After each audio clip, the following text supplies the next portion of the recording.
교회에게 이 그리스도는 여러 가지 상징들이 있지요. 교회에게 그리스도는 어떤 분이냐? 먼저 교회에게 그리스도는 머리 되시는 분입니다. 이것은 교회론에 있어서 아주 중요한 대원칙이에요. 우리가 지체요, 머리이신 그리스도라고 하는 것이 교회론의 가장 큰 원리요, 또 큰 명분이고, 또 가장 우리가 교회론을 세울 때, 원칙을 세울 때마다, 얘기할 때마다 교회 머리는 그리스도이십니다, 이렇게 얘기를 합니다. 또 우리 주님이 교회에 주시는 의미는 그 중에 하나가 뭐냐면, 그리스도는 우리 삶에, 교회 공동체에 주시는 겸손과 섬김의 본이 되시는 분입니다. 그래서 우리가 겸손하자, 섬기자 할 때 그 따라가야 될 모델이 누구냐면 머리이신 그리스도, 그분을 따라서 우리가 겸손하자, 섬기자, 그렇게 얘기를 하는 겁니다. 겸손이라고 하는 것은 제가 겸손에 대해서 고민을 많이 해봤어요. 겸손을 고민을 많이 해봤는데, 그 겸손에 대해서 성경에 있는 말씀들을 묵상하면서 깨달은 원칙이 하나 있는데, 그게 뭐냐? 겸손이 자칫 잘못하면 비굴함이 될 수도 있고, 겸손이 좀 자칫 잘못하면 우리 인간이 어떤 특정한 상황에 따라서 굴종하거나 맹종하는 이런 계기가 될 수도 있는데, 이 겸손이라는 게 뭘까? 자기 자신의 능력이나 자기 자신의 모습을 지키면서도 겸손한다, 이게 뭘까 생각을 해보니까, 하나님이신 창조주이신 하나님 앞에 나를 이렇게 비추어 보면 내 모습이 보여요.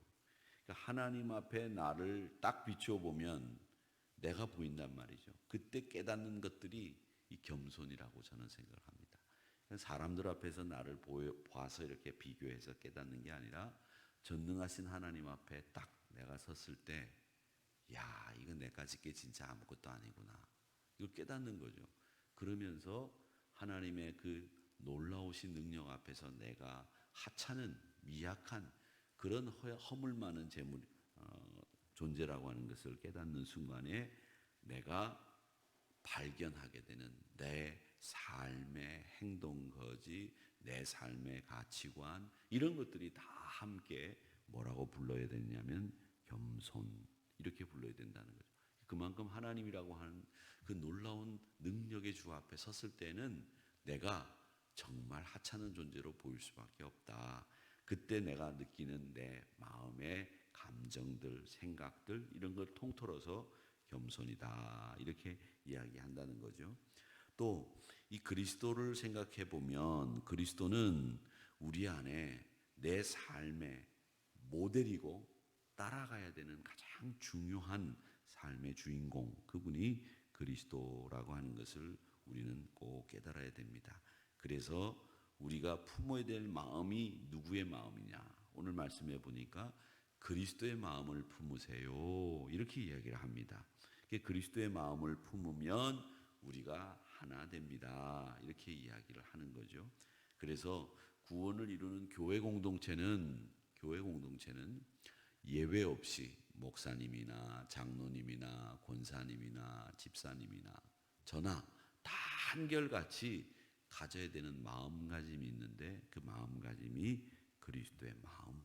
그렇게 될 때 하나의 한 우리 공동체가 된다라고 하는 겁니다.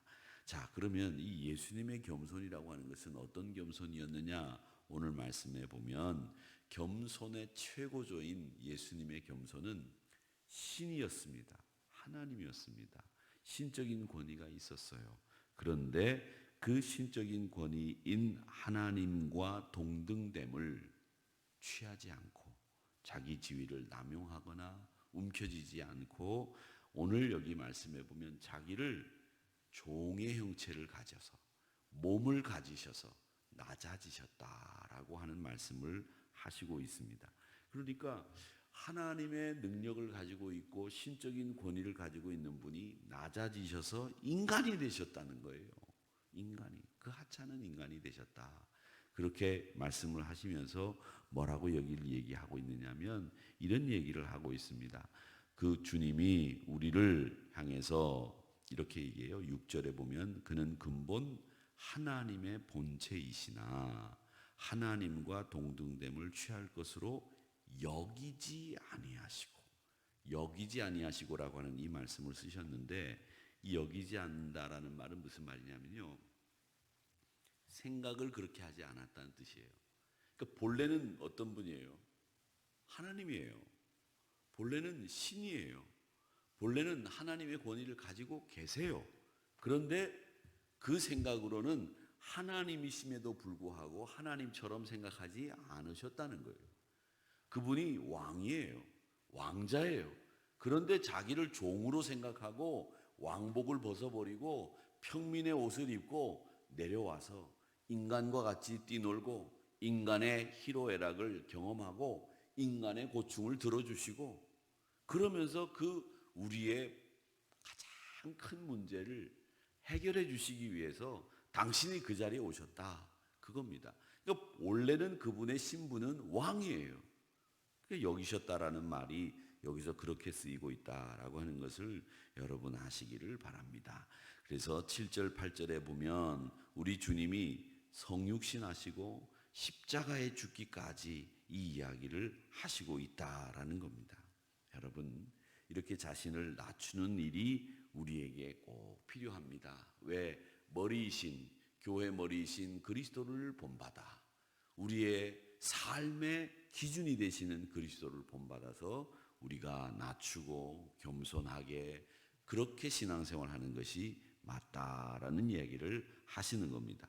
그러니까 우리가 하나 되기 위해서 뭐 이런저런 얘기들을 많이 하시더라고요. 제가 들어보니까 우리는 이렇게 해야 하나가 됩니다. 뭐 저렇게 해야 하나가 됩니다. 이런 얘기를 많이 하는데, 하나가 되는 방법, 그건 여러분 이렇게 하고 저렇게 하는 게 아니라 우리가 머리이신 그리스도, 그분을 따라 살면 하나 되는 거예요. 다른 원리 없습니다. 우리가 예수를 믿고 우리가 성경을 믿는 사람이 성경에서 말하는 원리를 안 따르고 엉뚱한 원리를 따르면 되냐는 거예요. 아니죠. 그러니까 우리가 항상 하나 되기 위해서 필요한 것은 그리스도의 겸손함을 본받아 우리 머리이신 그리스도를 본받아 항상 우리는 믿음 안에서 하나 된다라고 하는 원칙을 꼭 기억하시기를 바랍니다. 교회 안에 분쟁, 분열의 소식이 많이 들리고, 또 이 분쟁과 분열의 얘기를 가만히 교회 안에서 하는 것들을 들어보면 뭐냐 하면 옳음과 틀림의 이야기가 아니에요. 다 보면 옳음과 옳음의 이야기예요. 다 옳음과 옳음의 얘기라는 거죠. 그 유명한 얘기가 있지 않습니까? 세족식을 할 때 왼발부터 할 거냐, 오른발부터 할 거냐, 그걸 가지고 싸우는 거예요. 그래서 무슨 소리냐? 사람이 오른발이 중요하지. 그리고 성경에는 오른쪽이 하나님의 능력을 나타내는 쪽이다. 왼쪽은 하나님의 능력이 나타내는 쪽이 아니다. 그래가지고 싸우는 거예요. 그래서 세족식을 오른쪽부터 해야 된다. 그 얘기를 여러분 여러 차례 들으셨을 거예요. 강대상이 어디 있으면 무슨 이유가 있겠습니까? 강대상이 어디 있으면 무슨 상관이 있겠어요? 그런데 강대상이 꼭 여기 있어야 된다는 거예요. 그러니까 목사님이 부임하고 한 달에 5cm씩 옮기셨다는 거잖아요. 그래가지고 저기까지 갔다는 거예요. 그러니까 제가 목회를 할 때 선배 목사님들이 뭐 했느냐, 교회 부임하면 교회에 있는 물건 하나도 건드리지 말고 그대로 써라. 한 10년을. 그런 다음에 강대상도 바꾸고 그런 다음에 교회 인테리어도 해라. 왜? 거기에 안에는 해놓은 사람들이 다 있다는 거예요. 그리고 뭘 바꿀 때는 그게 누가 해놨는지 보고 그 해놓은 사람한테 전화를 걸어서 이게 낡았으니 바꾸라고 해야지 그냥 냅다 바꾸면 안 된다. 이런 거부터 배웠어요. 근데 저도 그럴 것 같아.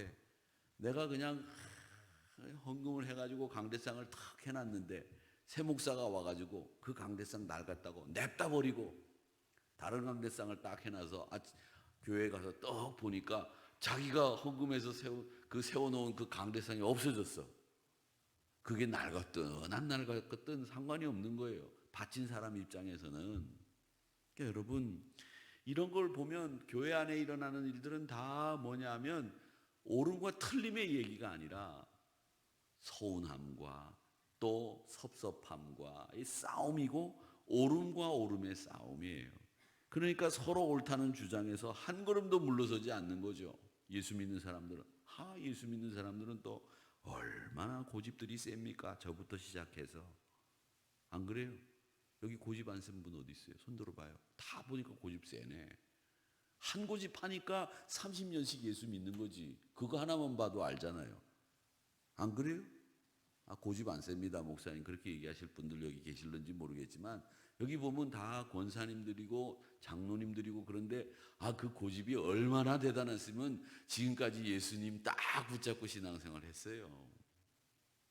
고집 센 거죠, 우리가 다. 저도 고집 센 거고 뭐 여러분 고집 안 세는 분이 어디 있어요. 그러니까 안 물러서는 거죠. 한 마음을 품어라, 한 뜻을 품어라 그렇게 얘기를 하지만 이게 말처럼 쉽지가 않아요. 우리가 어떻게 한 마음을 한 뜻을 품어요? 다 사는 게 똑같지 않고 다 틀린데.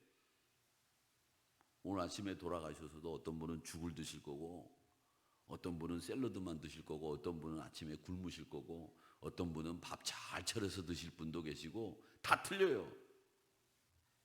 어떻게 다 똑같아? 그런데 오늘 이 마음을 품으라라는 말씀을 생각해 보십시오. 이건 구호나 선동으로 한 마음 되는 게 아니에요. 여러분, 우리가 머리띠를 두르고 말이죠. 요즘 데모하는 것처럼 말이지. 한 마음 수호. 이런 거 하고 된다고 해가지고 우리가 한 마음 되는 거예요? 아니죠. 한 마음이 되는 길은 한 가지밖에 없어요. 우리가 하나 되는 것은 한 가지 길밖에 없다니까요. 그건 성경에서 말씀하시는 원리, 그리스도의 마음을 품는 거. 그거밖에 없어요. 우리가 그리스도의 마음을 품는 길밖에 없다는 걸 깨달아야 됩니다. 제가 주일날도 말씀드렸죠. 우리나라가 하나 되는 거, 그건 뭐냐 하면 그건 우리가 나라를 사랑한다고 하는 확인하고 나라를 사랑한다고 하는 것을 확인하고 그 자리에 들어서는 거예요. 그러면 누구든지 다 한 마음 될 수 있는 거예요. 그런데 엉뚱하게 우리는 자꾸 분열, 갈등의 양상으로 치닫고 있다는 거죠. 여러분, 하나님과 동등함을 취하려고 했던 게 누굽니까? 아담이잖아요. 아담은 하나님과 같이 된다는 소리에 솔깃해가지고 선악과 나무, 생명나무를 따먹은 거예요. 그런데 동등한 권리마저도 스스로 내버리신 예수님 닮는 길, 그게 우리가 해야 될 일이다라는 것을 오늘 말씀에서 우리에게 권면하고 있습니다. 사랑하는 성도 여러분, 십자가의 예수님을 닮을 때 그 닮은 마음, 같은 뜻의 공동체가 된다는 사실, 우리가 적어도 그 원칙만큼은 머릿속에 딱 담고 계셔야 돼요. 우리는 고집도 세고 다 다른 사람들이다. 그런데 우리가 어떻게 하나의 공동체가 되느냐? 그리스도의 마음을 품을 때만 가능합니다 라고 하는 것을 꼭 기억하시기를 바랍니다. 오늘 말씀에 보면 두렵고 떨림으로 이루어야 될 것은 너희 구원뿐만 아니라 너의 구원뿐만 아니라 너희 구원을 이루라는 거예요. 우리 모두의 구원을 이루라는 겁니다. 우리 하나님은요 혼자서 활동하시는 분이 아니에요. 삼위 하나님이에요. 삼위 하나님. 그러니까 교회는 혼자서 일을 하는 데가 아니라니까요. 저 혼자 어떻게 해요? 장로님들이, 부목사님들이, 전도사님들이 저를 대신해서 저의 사역을 다 해가지고 도와주시는 거예요. 그래서 장로님들이 목사님 이렇게 됐습니다. 잘하셨습니다. 부목사님들이 보고를 해가지고서 제가 보면 교인들의 상황을 아는 거죠. 이 교인들은 잘 몰라요. 제가 가만히 있으니까 내가 뭐 어떻게 되는지 모르겠다. 저 매일 저녁에 들여다보는 게 뭐냐? 목사님들, 전도사님들 보고서 들여다보고 있는 거예요. 저녁에 자기 전에. 기도하고 자야지. 우리 정권사님이 오시다가 넘어질 뻔했는데 잘 오셨댄다. 정권사님 오늘 앞에 두 분 계시네. 아유, 또 한 분 정권사님이 요즘에 식사를 잘 못하시는데 목사님 식사 잘하게 해달라고 기도한다. 이러고 보는 거예요. 여러분, 믿음의 사람들은 공동체 생활을 하는데 익숙해지셔야 돼요. 나 혼자 하는 거에 익숙함이 우리의 원래 모습이 아니라, 원망과 시비, 분열된 공동체, 그 공동체는 성장도 못하고 앞으로 나가지도 못합니다. 그러기에 우리는 항상 너희 공동체라고 하는 이 말에 꼭 유의하시기를 바랍니다. 그리고 기뻐하셔야 됩니다. 오늘 여기 말씀해 보면 나와 함께 기뻐하라고 얘기를 하셨는데, 이 말씀은 뭐냐? 이 나와 함께 기뻐하라는 말은 뭐냐면, 여러분, 우리 주님이 나에게 구원의 사명을 주셨는데 내 구원의 사명을 주신 게 아니라 다른 사람의 구원의 사명도 주셨거든요. 그러니까 우리가 파인넷 하는 거잖아요. 그 사람의 영혼을 구원해야 된다. 그래서 우리의 구원을 이루는 거예요. 너희의 구원을 이루는 거예요. 그렇게 될 때 우리도 하나님 앞에 가서 할 얘기가 있죠. 뭐라고 얘기하느냐? 하나님, 뭐 하다 왔냐? 예, 제가 낙심하고 실망한 사람들에게 말씀으로 위로하고 권면하고 믿음의 도리에 굳게 서게 하다가 왔습니다. 그래, 너 다른 건 하나도 마음에 안 드는데 그거 하나 마음에 든다. 윤창용 목사야. 아마 하나님이 그러실 거예요. 여러분, 그러니까 제가 하나님 앞에 가서 서는 날 자랑할 게 뭐가 있겠느냐? 여러분이 하나님 앞에 가서 서서 자랑할 게 뭐가 있겠느냐? 다른 영혼을 사랑하고 그 영혼에게 관심 기울이고 그 영혼을 위해서 기도하다가 온 거, 그거 하나님이 굉장히 기뻐하실 거다. 저 그거 분명히 믿습니다. 나를 위해서 제가 믿음을 안 놓치려고 막 애를 쓰다가 왔어요. 아이, 그래, 그건 네가 할 일이니까 잘했다. 그 정도만 얘기하실 거예요. 그런데 제가 어떤 영혼을 사랑하면서 그 영혼을 위해서 제가 너무 열심히 기도하고 그 영혼에게 힘을 주기 위해서 말씀도 증거하고 기도도 해드렸습니다. 그래, 그건 진짜 잘했다. 이러실 거라는 거죠. 왜? 우리가 하나님의 공동체이기 때문에. 결국은 구호로 되는 게 아니고요, 목사 개인의 비전으로 교회 공동체가 아름답게 되는 게 아니에요.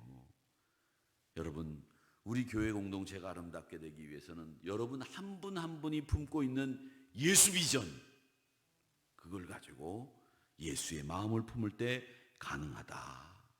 이걸 여러분 기억하시기를 주님의 이름으로 축원합니다. 그래서 우리 하나님은요, 죽기까지 자기를 내주신 분이에요. 죽기까지.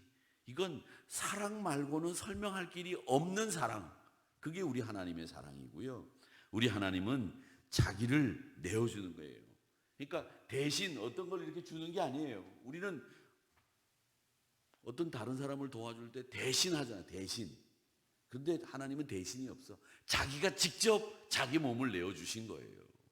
이게 하나님의 사랑이다라고 하는 겁니다. 그리고요, 저는 이 마음을 하나님이 주셨는데, 그리스도를 품는 마음은 누가 주셨느냐? 내가 가진 게 아니에요. 여러분, 내가 구원을 이루려고 애를 쓴 게 아니라 하나님이 주신 마음이라는 걸 여러분 꼭 기억하시기 바랍니다. 하나님이 지금 여러분들에게 봉사할 마음도 주시고 헌신할 마음도 주시고 예배드릴 마음도 주신 거예요. 내가 아침에 일어나가지고 내가 교회 왔지. 아이, 신앙생활에는 내가 한 게 아무것도 없다니까. 그걸 하셔야 돼요. 내가 한 게 있다고 생각하는 순간부터 신앙생활이 어그러지는 거예요. 그러니까 그저 기도 외에는, 순종 외에는 내가 할 일은 없습니다. 이런 마음을 가지고 신앙생활 할 때 여러분 승리하시게 될 줄로 믿습니다. 내가 목회를 어떻게 하느냐? 하나님이 주시는 힘으로 합니다. 제가 어떻게 합니까? 저도 한 성질이 있거든요. 왜 성질이 없겠어요? 성질이 못됐죠. 불같기도 하고 아주 꼬여 있기도 하고요. 제 안의 마음을 가만히 이렇게 들여다보면 말이죠, 제 마음에 이게 왜 이렇게 꼬여 있나 이럴 때도 있어요. 그냥 성질들 하면 그냥 가가지고서 그냥 아무개 집사 그냥 교회도 안 나오는데 가고 뒤통수를 한 대 탁 때려주고, 너 교회 안 나오면 너 정말 내 말 안 들을래? 내 말 들어라. 그러고 싶은 마음이 왜 없겠어요, 저라고. 저도 있어요. 저 학교 다닐 때 유명했거든요. 물어보세요, 다. 저 학교 다닐 때 군대에 있을 때. 그냥 못된 사람이에요, 제가. 보세요, 여기 못됐다고 써져 있잖아. 그런데 내 힘으로 하면 안 돼. 그걸 목회하면서 하루 이틀 지나니까 그걸 점점 알게 되겠더라고. 아이고, 내 힘으로 하면 안 되는 거구나. 하나님 이거 해주세요, 저거 해주세요 했는데, 그거 해주세요라고 하나님 앞에 부탁드리면 한 100개 하나 두 개 돼. 하나님, 제가 이거 한번 해보겠습니다. 하나님, 제가 이거를 할 테니까. 근데 그건 안 되더라고요. 제가 부산에서 목회할 때 그 목회하는 그 부산 지역이 아주 극과 극이에요. 해운대는 굉장히 서울 강남 같아. 강남보다 더해. 어떻게 보면 그 사는 수준이 씀씀이도 크고 아주 뭐 대단해요. 그런데 저희 교회가 있는 데는 옛날 구도심 텅텅 비어. 구가 하나의 구가, 우리는 여기에 하나의 구가 가불병정에서 국회의원이 3명인가 4명 나오잖아요. 강남구에만. 그런데 거기는 구 하나가 인구가 없어가지고 국회의원 1명을 못 내. 우리나라에서 어린아이가 태어나는 출생률이 제일 낮은 데가 거기에요. 저녁이 되면 다 비어. 옛날 집들만 있고 아직도 공동 화장실을 쓰는 데가 있어요. 뒤로 올라가 보면. 서울도 물론 있더라고요. 그러니까 제가 기도했어요. 하나님 앞에. 하나님, 이 교회 여기서 있어서는 안 되겠습니다. 저 해운대 성결교회다운 성결교회가 하나도 없는데 하나님 좀 저쪽으로 가게 해달라고 땅을 보러 다녔어요. 제가 하나님 앞에 기도했는데 제가 지금 기도를 잘못했구나. 기도를 잘못했구나. 지금에서야 제가 깨닫는 거예요. 그때 하나님, 우리 교회가 주의 구원의 사역을 이룰 수 있는 땅을 주세요. 이렇게 기도했어야 되는데, 하나님, 오늘 제가 보고 온 땅, 그 땅 우리 교회가 가기 좋은 땅이죠. 그렇죠. 이렇게 기도했다는 거예요. 내 힘으로 하겠다는 생각에. 그러니까 하나님이 막는 거예요. 장로님 한 분이 저한테 오셔서, 지금도 제가 그 장로님 사진을 제 책상에다 넣어놓고 봐요. 가끔씩. 김문환 장로님 사진은 없는데 그 장로님 사진은 제가 있어. 책상 안에다 넣어놓은 사진. 그 장로님이 그렇게 고마워.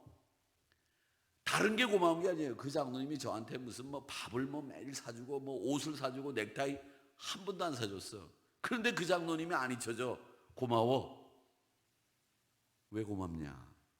제가 그걸 위해서 기도하고 있는데, 교회 부지를 놓고 기도하고 있는데, 해운대 고등학교 옆에 한 500평이 나왔는데 그 땅을 보고 와서 기도하고 있는데 그 장로님이 탁 내려오시더니 하는 말이, 목사님, 목사님 교회 해운대로 이전하고 싶으시죠? 목사님 하고 싶으면 우리 한번 합시다. 제가 도와드릴게요. 그 말 한마디에 제 마음이 녹았어. 밥 10번 사준 분보다 그 말 한마디가 아직도 안 잊혀져. 그 내려와서 하시던 그 장로님의 얼굴이 아직도 안 잊혀지고 제가 죽을 때까지 못 잊을 거예요. 제가 기도하는 걸 꿰뚫어 보시고 제 마음을 보시고 그 마음을 헤아리는 게 그렇게 중요한 거예요. 내가 뭘 원하고 있는지를 아신 거지. 목사님 한번 해봅시다. 다른 장로님들은 그 말을 안 하셨어요. 근데 그분이 그 말 하시는 것이 안 잊혀져서 그분 사진을 제 책상 속에다 넣어놓고 문 열어볼 때마다 김문환 장로님, 노상인 장로님 사진을 봐야 되는데 제가 매일 안 보고 얼굴로 그냥 이렇게 보고 그분 사진은 사진으로만 보는 거예요. 여러분, 그겁니다. 내 능력으로 안 되는 걸 자꾸 시간이 지나면서 알게 되더라고요. 내 능력으로 되는 게 아니고 하나님의 능력으로 된다는 사실을 제가 경험한 걸 간증하는 겁니다. 사랑하는 성도 여러분, 우리 믿음의 사람들, 그리스도를 닮은 모습이 얼마나 있는지, 그리스도의 마음을 품으라고 했는데 내 안에 그리스도의 마음이 얼만큼 있는지 한번 헤아려 보세요. 정말 얼만큼 있는지. 그리고 내가 할 수 있는 일은 다른 것 없습니다. 순종하는 일, 그거밖에 없어요. 그리고 내 힘으로 한다고 하는 순간에 엎어지고 넘어지고 그 일 안 돼요. 하나님이 주시는 힘으로 합니다 라고 하는 마음을 가지고 오늘 이 일을 잘 감당하시기를 주님의 이름으로 축원합니다. 그래서 오늘 이 말씀에 보면 원망과 시비로 일하지 마라. 원망하는 일, 시비하는 일, 그걸로 일하지 마라 하는 겁니다. 기쁘신 뜻을 위하여 너희에게 소원을 두고 행하게 하시나니, 우리에게 일하게 하시는 하나님은 말이죠, 거기 그렇게 돼 있잖아요. 다른 데 그렇게 돼 있어요? 성경에 그렇게 돼 있어. 성경에 13절에 너희 안에 행하시는 하나님은, 우리로 하여금 일하게 하시는 하나님은 다른 하나님이 아니라는 거예요. 그 기쁘신 뜻을 위해서 너희에게 소원을 두고 행하게 하시는 하나님, 그러니까 네 능력으로 하지 마, 그렇게 말씀하시고 있다는 겁니다. 사랑하는 우리 성도 여러분, 오늘 주님의 말씀 잘 기억하고 내 힘으로 하겠다고 했던 마음 가지고 있으면 다 버리고 우리 한우리 공동체를 기쁨으로 채워가기 위해서 나의 구원이 아니라 우리의 구원, 너의 구원이 아니라 너희의 구원 이루기 위해서 머리이신 그리스도의 마음을 품고 주님이 주시는 능력에 힘입어 승리하는 저와 여러분이 되시기를 주님의 이름으로 축원합니다. 아버지